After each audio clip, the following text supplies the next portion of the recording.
I found out that the flower dome in Singapore has some really special plant species. So let's visit the flower dome.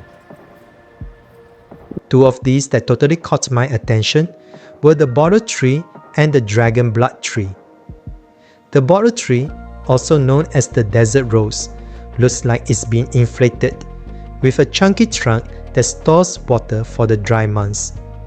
It's one of those plants that makes you stop, stare and wonder, how did nature even come up with this? And here I find my second tree, the dragon blood tree. But it does look a little bit different from the one I saw in photos. I think this is another species over here. Well, I actually know a place where you can see these plants in the wild, right where they naturally belong. I travel the world in search of unique sites, first-hand experiences, and cultures best understood through the people who live them. I continue my journey in Socotra.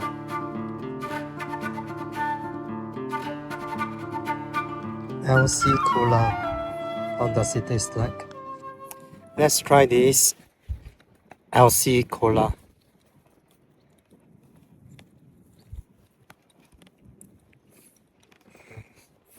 I still prefer the original one. Right in front of my tent was a baby bottle tree, and it felt like a little preview of what was waiting for me later that day. After a simple breakfast of omelette and beans, we jumped into our 4x4 and bounced along bumpy roads for about an hour before reaching the Dragon Blood Tree Forest, a protected natural reserve. I started a long trek with my guide, and not long after, he stopped to show me a frankincense tree. What is this again? This is frankincense. This is where the resin comes from to make essential oils and fragrances, something people here have used for centuries. Bottle tree. Yeah. This one is the same as the one outside my tent. It's small. Yeah. So this is this one. This is the big. This is a bigger one. We soon came upon another bottle tree with beautiful flowers in bloom. This is the desert rose, also known as the bottle tree. We then made a quick stop at the salt pond, where salt is still extracted the old-fashioned way.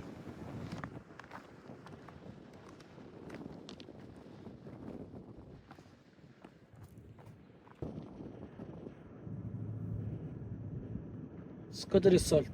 Okay.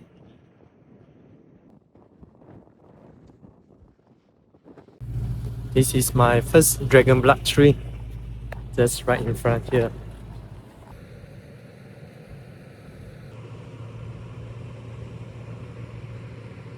And just a short walk away, we came across another dragon blood tree. How old do you think this is?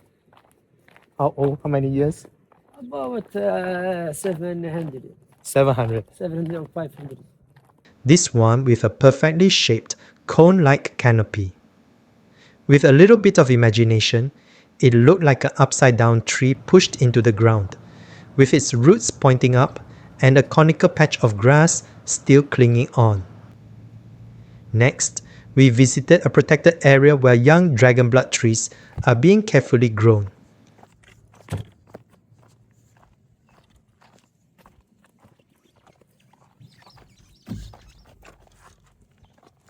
يا محمد في كيف عادية؟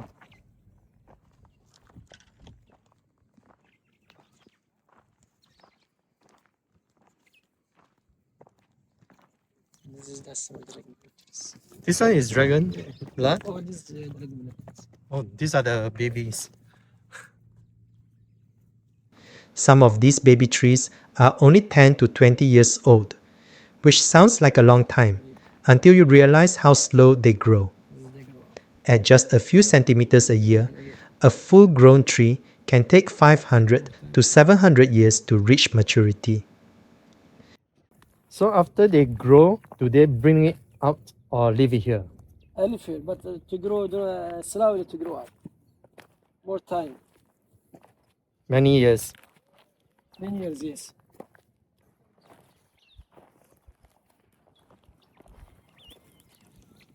Very soft.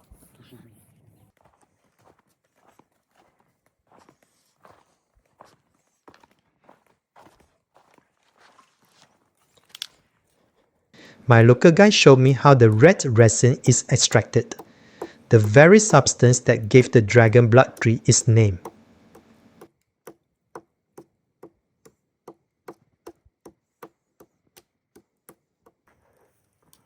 Look. This is the reason for dragon blood trees. Oh, need to mix with water? Yeah. Yeah.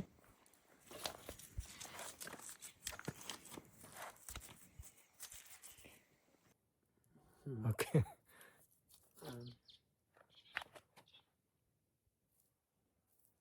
It's okay. خلاص كفاية.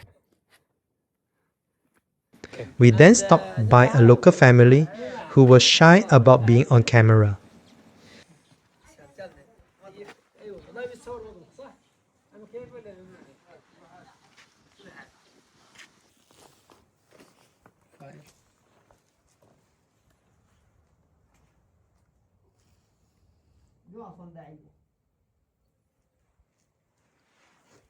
اوكي زي ما انا حلت زي ما صورت زي ما انا هاي صورت زي ما انا لا تعيط لا لا لا زي ما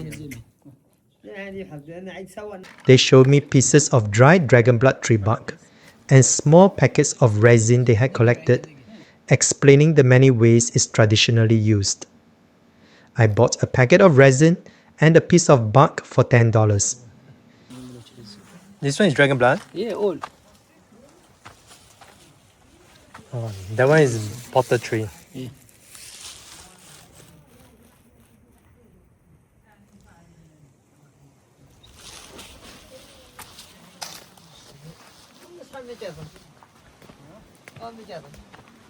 This one also? Yeah.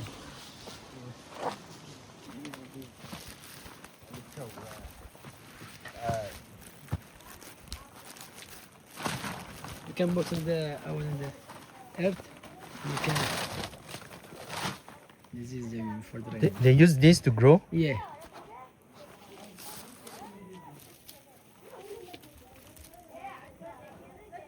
Oh, that.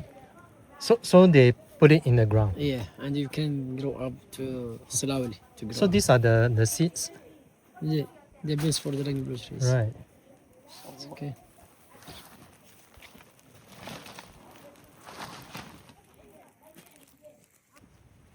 I could hardly contain my excitement when we spotted a wild chameleon. It was incredibly beautiful and surprisingly gentle. Chameleon. Wow.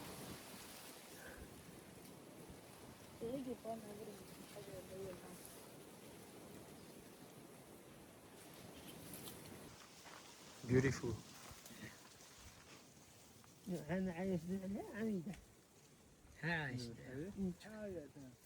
Before we left, the family even gifted me a lemon they had grown themselves, a small but deeply touching gesture. It's very sour. Lemon. Yeah. Socotra lemon. It is believed that close to 80,000 of the dragon blood tree grow on this remote island of Socotra. But even then, scientists are still worried.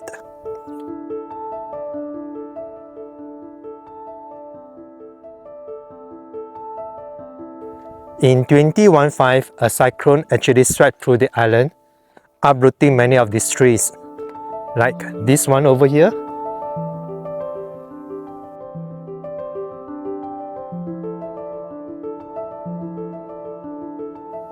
And also global warming threatened the existence of these trees.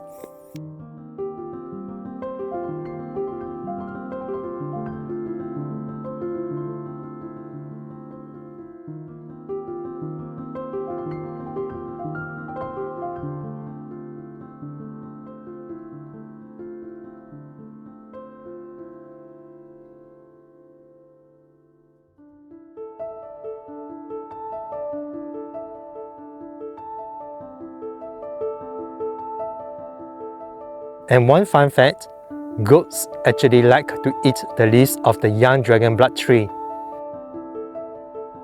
Therefore, nursery has been set up across the island to protect these young fragile trees. And hopefully in a few hundred years, future generations can still enjoy the beauty of these trees.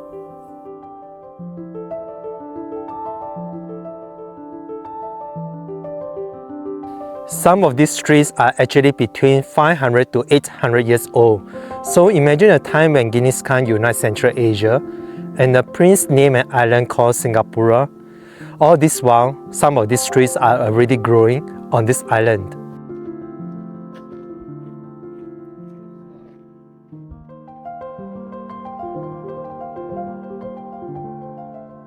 It's a very young dragon blood tree. The leaves are actually very hard and very firm. That evening, as I enjoyed my dinner under the canopy of the dragon blood trees, I felt truly blessed and privileged to have the chance to witness this part of nature with my own eyes. Not long after I returned home, I read in the news that hundreds of tourists were stranded on the island due to flight disruptions. It made me sad to realize how often politics affects the most innocent people, and I can only hope for better days ahead for the people of Socotra. Follow my channel as I share more of my adventures on this incredible island in my next video.